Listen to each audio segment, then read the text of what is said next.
Today's collectible spot, we are having a look at the Comicave Studio Iron Man 3 Igor 1/12 scale collectible figure. It is licensed by Playimaginative, but comes to us from the folks over at Comicave Studios. Basically, Comicave Studios is a partnered company with Playimaginative, who, if you've seen before, did some fantastic Super Alloy figures for the Iron Man pieces. More importantly, the Super Patriot, as well as the War Machine that Spot has had a look at both. Comicave, on the other hand, releasing this figure. This is the second release from Comicave Studios. The first one was the shotgun that we had a look at as well, which was that 1/12 scale. But Playimaginative is still the licensor of the Marvel properties. Comicave Studios, on the other hand, is the partnered company. So just in case you are wondering why it says licensed by Playimaginative, but it is a Comicave Studios, hopefully that clarifies things a little bit. This is, again, Spot's second Comicave Studio release that we're having a look at, and this is from the Iron Man 3 movie. This is Igor, one of fans' personal favorite suits that Tony has wielded. Indicated down at the bottom of the package, it shows that it's 75% die-cast metal. And on the side of the box, 1/12 scale collectible figure from Comicave Studios. And on the back, we've just got a really nice artwork there of the back of the Igor. One cool thing about the figure too, the box-wise at least, is that you can open up the flap, and inside you've got 38, or the Mark 38, and then you've got Igor and all of his accessories inside. Spot's going to take a break and get this opened up, but when we come back, we're going to get a better look at the Comicave Studios Iron Man 3 1/12 scale of Igor. There's more heading your way, guys. Don't go anywhere. Stay tuned. For your list of contents for Igor, you'll get yourself an instruction guide showing you how to pose it, how to change out batteries, and how to turn on the arc reactor and light up eyes, all of which I'll show you guys in a second. You get product care and usage down below. You get yourself a pair of, well, you get two pairs of interchangeable hands, both of which, again, I'll show you guys in a second. We'll put that to the side. Okay, so let's have a look at Igor. Now, it would be a 1/12 scale figure, so it's a little bit smaller than a 6 scale figure. But you know what? I kind of like that about the Comicave Studio releases, and for that matter, also the Playimaginative pieces prior to that. They are a good size that they're not going to take up a lot of space, but the trade-off is you're still going to get a super detailed, super die-cast figure as a result of it.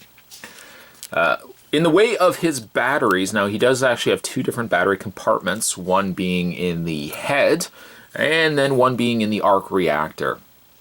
To change the batteries, or to add batteries, what you first want to do is take the head of Igor and pop it out. Now the instructions actually indicate that this section can come out as well, being that this is a double ball joint. You got a ball joint right at the top, you got a ball joint right at the bottom, that this whole section can come off with the head. I don't really even have to fight it all that much. I just take the head off as is, because you can still access the battery compartment just fine. To get that battery compartment, there's a little tab right at the back here, right at the back of the dome. You're going to open this up, and I've already installed the batteries. By the way, in case you're wondering and you need to replace the batteries, I actually got a couple of batteries here, which are, well, 377Xs, or 1.5 volt, but even in the instructions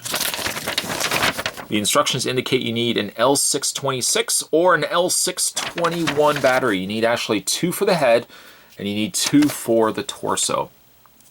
So again, I've already gone ahead and added the batteries to the dome.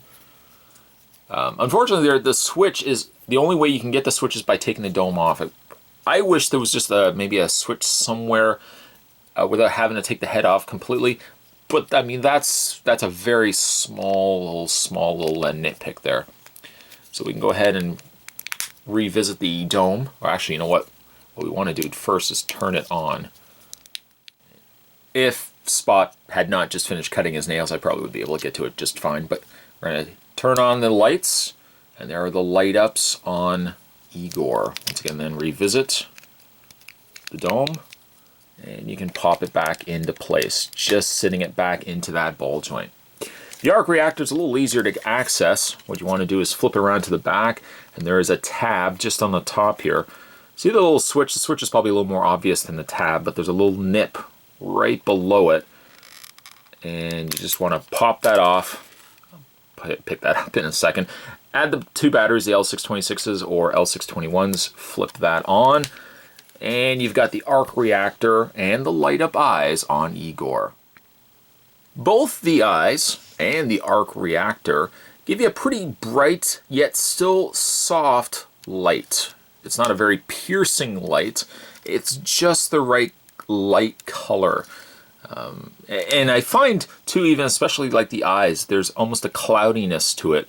I like that a lot more. It just seems a little more filtered rather than a big piercing bright light coming out from Igor's eyes especially.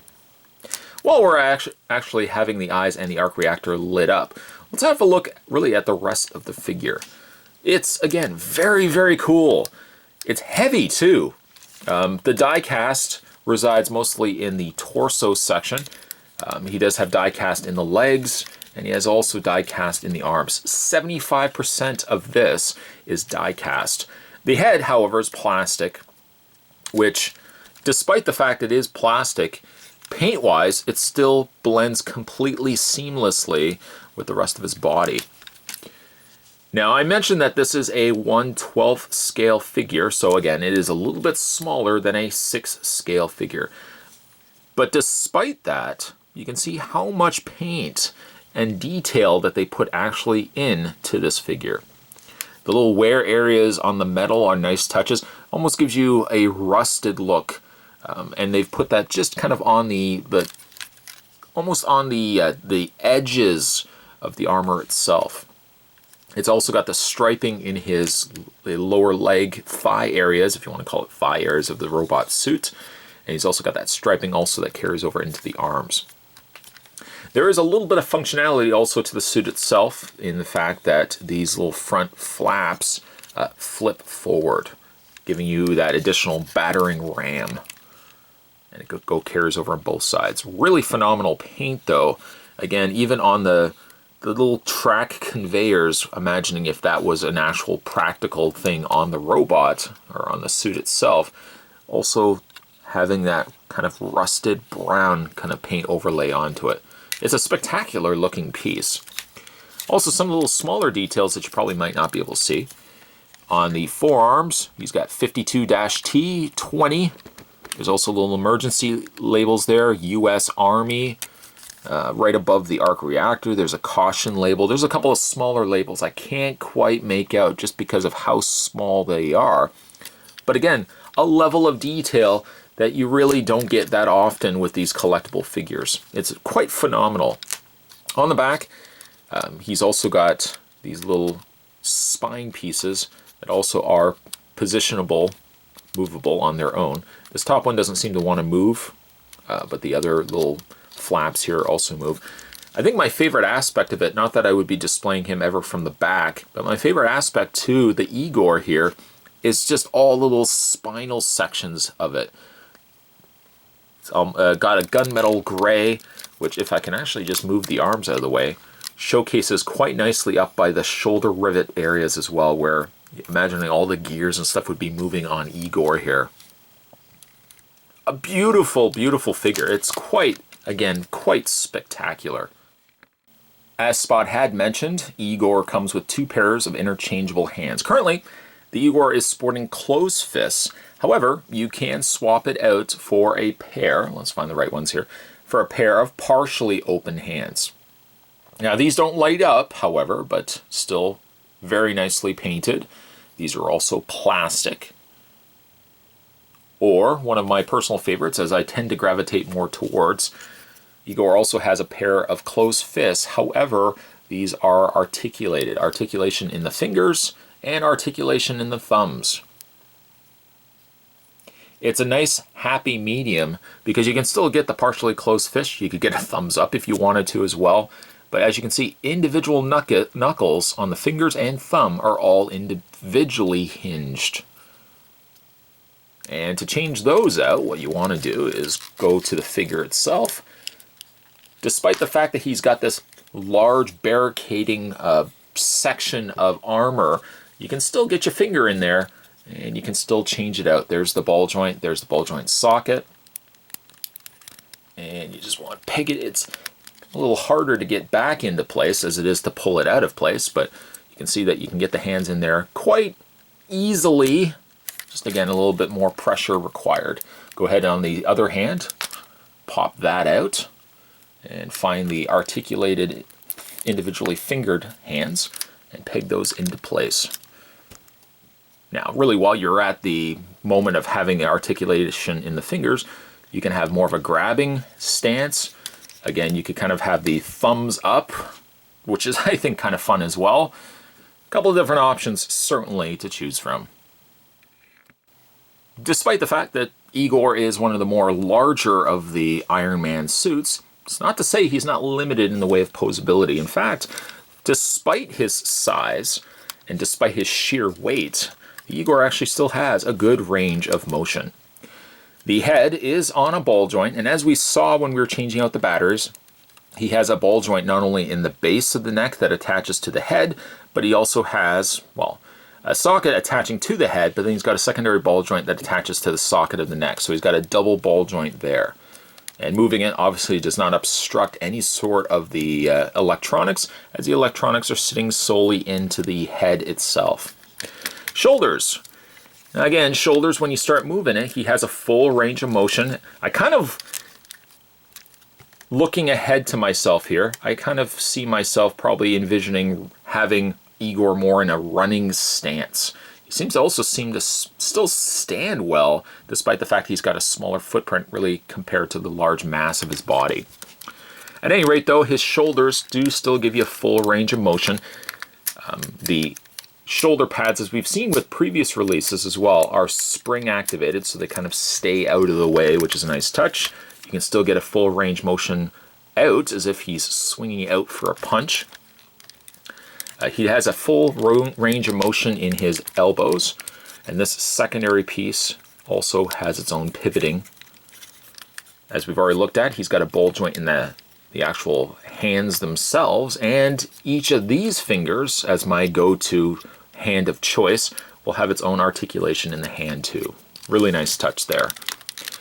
For the torso itself, the torso is on its own independent ball joint, but he has two ball joints. One ball joint attaches by the base of the torso, and then he's got a secondary ball joint that attaches to the waist. It's not as posable just due to the fact that the spine is kind of attaching everything together, but it's not to say that you still can't get a little bit of range of motion going in the torso. Finally, when it comes to the legs still have that range of motion that you come to expect, forward and back, as well as out.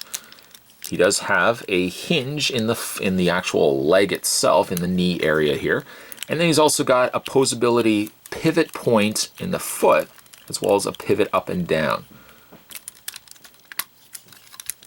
So don't let the size, don't let the weight of it fool you. Igor is very posable indeed. Comicave Studios has delivered again another outstanding release here with Igor. He's a little bit larger than the previous released Comicave figure that we had a look at, which I think was Shotgun. Certainly he's a lot bigger. And as with Play Imaginative, how they had released the larger one, well, I guess it would have been 1/4 scale figures, I'm really going to be excited to see what Comicave are going to be doing with larger releases as well. I dig the smaller releases because they take up a lot less space. You can get a lot more mechs out on a shelf. And again, just because of the sheer size of it being a little bit smaller, does not mean they skimp at all on detail. Igor is a fantastic looking Iron Man suit, and I'll be putting him out on display. Today's collectible spot, we were having a look at the Comicave Studios, the 1/12 scale collectible figure of Iron Man's Igor. Stay tuned, guys. Spot's going to have more collectible spots heading your way. As always, thanks for watching as you always do. I'll see you next time.